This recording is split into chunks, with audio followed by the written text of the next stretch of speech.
Hey, today we are going to answer the ultimate question for Zion. Is it worth it to go during COVID? Horror face emoji.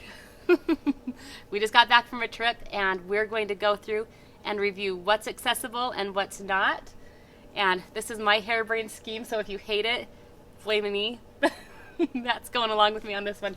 But we're gonna give things a rating of a thumbs up if you can access it, a thumbs down if it's a no-go, and a in-betweeny if it's okay. So let's get started. Shuttle ticket. What do you give them? Shuttle tickets are fine. Okay. They're fine. I guess made it. So here's the deal on the shuttle tickets. We've done another video on this that is all laid out, all the details on the shuttle tickets that you need to know. But you can still do this. You can still visit Zion during COVID, even though the shuttle tickets are a little hard to get. Just in summary, you want to try to get them at least 2 weeks in advance. Now they open up in different windows, so we'll put a link to the site there. But you book it on recreation.gov. And you can book it in a window that's 2 weeks in advance. And if you don't get them during that time, you can book it 1 day in advance.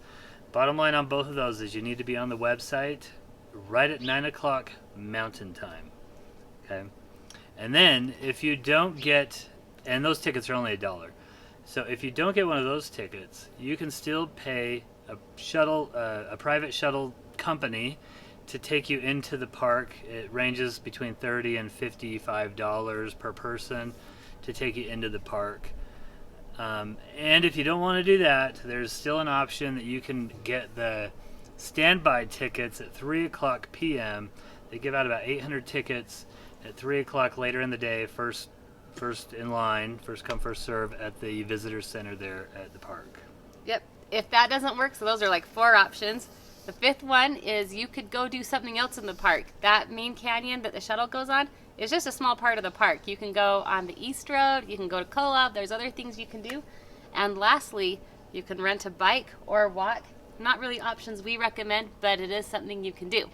All right, our next one. Check out our other video for all the details on it. Okay. All right.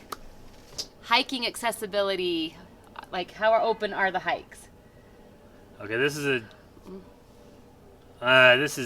medium in a way. Okay, here, the 3 most famous hikes in Zion are the Narrows, Angel's Landing, and the Subway. The Subway is not one that most people would go on. You need a permit and all that way ahead of time, but they're not even doing permits for that right now. So that's no-go. Angel's Landing, you can get up to the Scout Lookout, which is up Walter's Wiggles, and then you get to the Scout Lookout, and then the famous Chains section is closed due to COVID. You're stopping half a mile short. It's a 2.5-mile hike. You're getting 2 of the miles in. You can still get a great look from Scout Lookout, and it's a great excuse if you're afraid of heights. You're like, oh, darn it, I can't go all the way to the top. Right.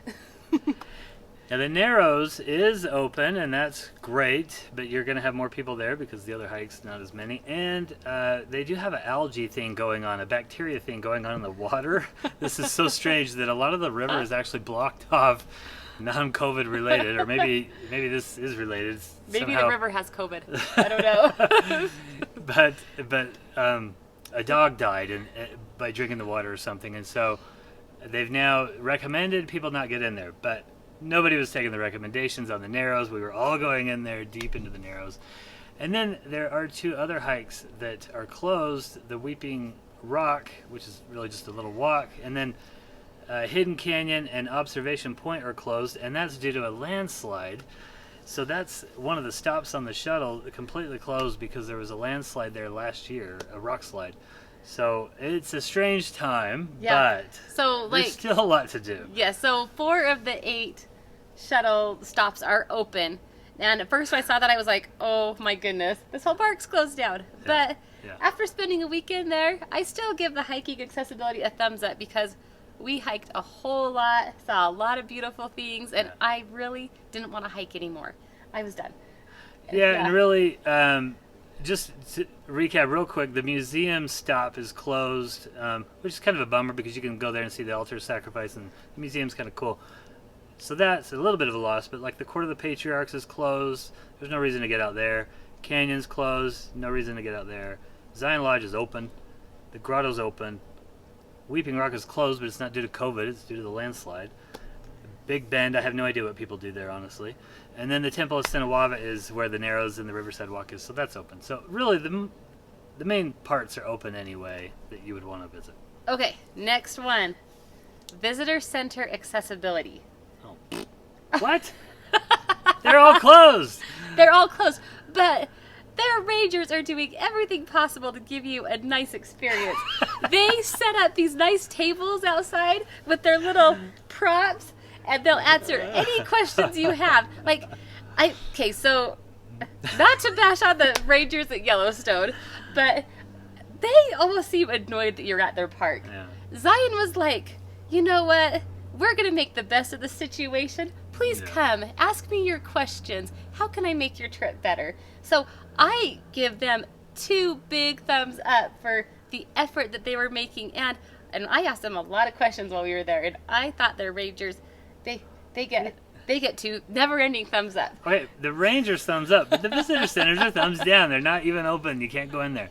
Now, luckily at the main visitor center there, they have some displays outside as you're waiting for the shuttle that you can look at, and they also have a cool little relief map that you can look at to kind of get a feel for the canyon and what is where. So that's nice, but everything else is shut down. So that's not happening. Okay, and then what? The Lodge restaurant.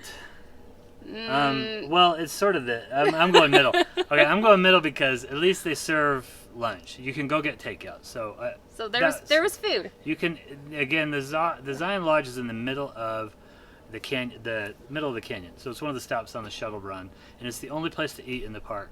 So at least they're doing takeout. Yeah. You can eat. You can get your food at the window, and you can eat at the grass underneath the big, huge tree. It's really a gorgeous picnic spot, but the food was a little soggy. Okay. And it was about a 30-minute turnaround between when I ordered my food and when I got it, but also very friendly employees, very nice. They were. Okay, what about accessibility to gift shops? Honestly, I don't care about gift shops. So I don't know. We don't. Yeah, you can get in there. You can go in the gift shop. You can, but they have limited capacity, and so you have to wait in line to go into the gift shop, which is something that makes me even want to go into a gift shop less. Okay. Yeah, we're not usually going in and buying things too much. Zion Outfitters, the place where you can rent gear to go up the Narrows. What do you give it? Oh, thumbs up. So this place just sits right outside of the park. You could literally park in the parking lot, in the Zion parking lot, walk over to Zion Outfitters, get your gear, walk back to the shuttle. And they were fantastic. I mean, they just had it moving. Yeah. And I love that we could still go get that stuff, because hiking the Narrows without water boots and a stick would not be fun. No. So, yes, thumbs up to them. Okay, campgrounds. Oh, definitely thumbs up because, first of all, both of them are open. One of them used to be first come, first serve, but it is now reservation only because of COVID. This is what they say, but maybe they'll be that way in the future. They do have group sites are closed, so big group sites are closed, but the ranger programs are open. So they're still doing the ranger program, like a evening program at 8 o'clock at the amphitheater, which is great. We love those ranger programs. And they're still running their junior ranger program too. Mm-hmm. I mean, normally you go get your booklet, you complete all the activities, you come back and you show the ranger and they swear the kids in. This time they're giving the badge with the booklet and the parents can decide when they're done. But I think what a great way to adapt. They're still running that program, giving people a great experience and keeping people safe. So 2 thumbs up there. Okay, time for the grand verdict. Oh, wait, we missed water stations and restrooms. Oh, yes. They're all open. All the water stations and restrooms are open, and you got to have water at Zion. You're going to dehydrate if you don't. It's hot, it's dry, it's a desert, and you're doing a lot of hiking. So yeah, and so that's a good tip. So, you know, when you go on that shuttle from the visitor center, you're probably out in that canyon for a good portion of the day hiking around, and you kind of wonder how much water you need. You only need enough water to last for like the hike at that station, because you can just refill. So have a big enough water bottle. You know, they recommend if you're doing 3 miles to have like 2 liters of water is kind of what they recommend on a really hot day. But just keep in mind, you don't need to pack like gallons of water because you'll be able to refill. So at each shuttle stop, they had a refill station and a restroom there. And right? a restroom. And I would say one thing that Zion did not have as much as like Grand Teton and Yellowstone was sanitation stations. There wasn't a lot of hand sanitizer. So throw some in your backpack or just go wash your hands with soap and water in the bathroom. Yeah. So yeah, I wouldn't give them a thumbs down because you could still go wash your hands with soap and water. Okay, now it's time for the verdict. Is it worth it? Matt, Is what'd it you worth say? it to go to Zion during COVID? And my verdict is yes, because the crowds it's a little less crowded, and you can still do really most of the main stuff that you'd want to do at the park. I'd say it's a bummer that you can't do the Weeping Rock area, but that's a natural disaster. That's closed for a while. And then the Angel's Landing, not being able to do the chain section. If that is your ultimate dream, then you probably don't want to do it. But I would say it's worth it. Okay, and I would say worth it too. I have to admit that when I got there at first, I felt like I had been shipped to Alcatraz. There were there were signs everywhere. That's one other thing to say about Zion's. They do not lack in the signage. If you can read English, you will know what to do because there are signs everywhere giving you information, giving you directions. But it did feel a bit prison-like at the first shuttle station. You're masked up. There's a lot of no signs everywhere. And then you get on the bus or the shuttle and there's this great big sign there that says, "It is unlawful to have unnecessary conversations with the bus operator." And there's like this plastic curtain. So, I mean, not really the welcoming you would hope for. Well, then they had the no wheelchairs on the Riverside Walk because they had a little rock fall there as well. Yeah. And then they had no feeding the animals, of course. No getting in the river. No getting in the river because of the bacteria. So it did feel like, wow, geez, can't do anything here. But you know, once I got off that shuttle bus, I felt like I was back home again at Zion, and I loved it. And I loved that, you know, Zion has increased in popularity so much in the last few years that sometimes when I get on some of those popular trails like the Riverwalk, I feel like I'm in New York City. You're fighting the crowds, and I'm like, I'm supposed to be in nature. I felt like I was back to Zion's how it was when I was a kid. It wasn't very crowded. It was really enjoyable, and really that feeling, that Alcatraz feeling, only lasted for a short minute, and then I was out on the trails and enjoying a lot more peacefulness in nature. So I would say still go. It's a wonderful vacation. Two things to add to that, I guess, is if you're bummed that you can't do Angel's Landing but you still want to go to the park, you can go up to Scout Lookout, which is right where the chains start, and you have good views from there. But you can also continue the other direction on the West Rim Trail and get up to the very top. So Angel's Landing is about 1,000 feet up. You can actually go up another 1,000 feet to the edge of the canyon and look down, and that's supposed to have some just incredible views. And then the other thing that might be a benefit is you can see other places in the park.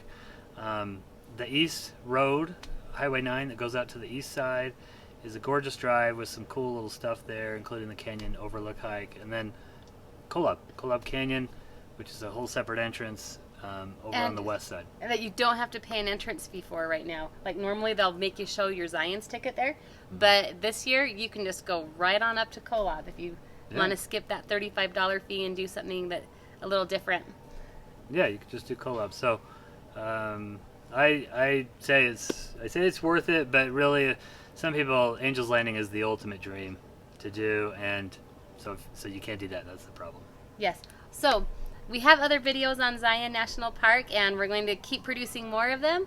Please subscribe if you find any value to this, and thanks for watching.